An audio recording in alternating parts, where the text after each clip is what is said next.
નમસ્કાર મિત્રો, સ્વાગત છે તમારું એચએનજીયુ સ્ટડી પોઈન્ટ યુટ્યુબ ચેનલના એક નવા વિડીયોમાં. મિત્રો, ડીવાયએસઓ ભરતી માટે ફાઇનલ આન્સર કી અને એનું પરિણામ જે છે એ જાહેર કરી દેવામાં આવ્યું છે. 2200 કરતાં પણ વધારે ઉમેદવારો જે છે એ મેઇન્સ એક્ઝામ માટે ક્વોલિફાય થયેલા છે. તો આજના આ વિડીયોની અંદર આપણે જોઈશું કે જ્યારે જીપીએસસી દ્વારા ડીવાયએસઓ ભરતી માટે ફાઇનલ આન્સર કી અને રિઝલ્ટ જે છે એ જાહેર કરી દેવામાં આવ્યું છે, તો તમારે પ્રિલિમ્સ એક્ઝામની અંદર કેટલા માર્ક્સ આવેલા છે એ તમે કઈ રીતે ચેક કરી શકો છો. આપણે જોઈશું કે તમે જે છે એ તમારે પ્રિલિમ્સની અંદર કેટલા માર્ક્સ આવેલા છે એ તમે વિગતવાર કઈ રીતે ચેક કરી શકો છો. મિત્રો, HNGU study point YouTube channel દ્વારા તમને આવી તમામ માહિતી સૌપ્રથમ અને સચોટ રીતે પૂરી પાડવામાં આવે છે. ભવિષ્યમાં પણ આવી તમામ માહિતી મેળવવા માટે એચએનજીયુ સ્ટડી પોઈન્ટ યુટ્યુબ ચેનલને અત્યારે સબસ્ક્રાઇબ કરી લેજો.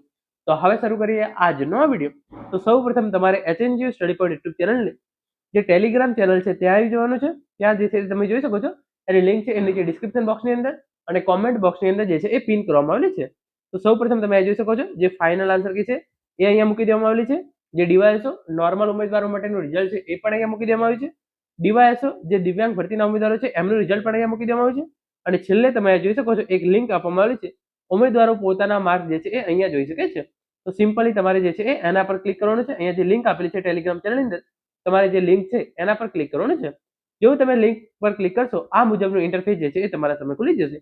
જેની અંદર જો તમે 8 નંબરની જાહેરાત એટલે કે જે સામાન્ય ભરતી સામાન્ય ઉમેદવારો માટે જાહેરાત હતી એ આપી હોય તો 8 પર ક્લિક કરવાનું છે. તમે દિવ્યાંગ માટે આપેલી હોય તો 127/2024-25 છે એના પર ક્લિક કરવાનું છે. એના પછી તમારો જે રોલ નંબર અથવા તો સીટ નંબર હતો એ તમારે અહીંયા નાખી દેવાનો છે. તો ચલો હું એક નાખી દઉં છું.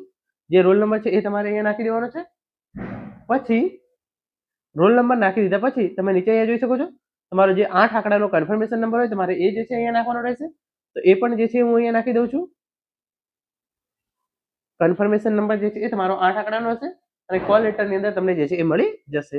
કન્ફર્મેશન તમારે નંબર નાખ્યા પછી તમે જોઈ શકો છો ડેટ ઓફ બર્થ જે છે એ સિલેક્ટ કરવાની થશે. તો સૌપ્રથમ ડેટ જે છે એ સિલેક્ટ કરવાની.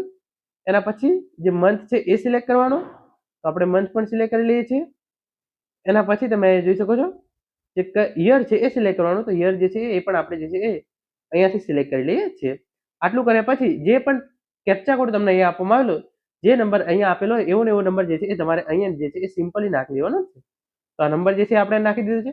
અને આટલું કર્યા પછી જે લોગિનનું બટન દેખાય છે એના પર ક્લિક કરવાનું છે. તો જેવું તમે લોગિન પર ક્લિક કરશો આ મુજબ જે છે એ તમારી તમામ ડિટેલ્સ જે છે એ તમારા સામે આવી જશે. અને પછી તમે જોઈ શકો છો તમે કેટલા માર્ક જે છે એ આવેલા છે એ તમને અહીંયા દેખાઈ જશે. તો 91.191 માર્ક જે છે એ અહીંયા આવેલા છે. તો આ રીતે તમે તમારા માર્ક જે છે એ જીપીએસસી ડીવાયએસઓ માટે જોઈ શકો છો. આશા રાખું છું આજનો આ વિડીયો જે છે તમને ચોક્કસથી ઉપયોગી થશે. Thank you so much for watching.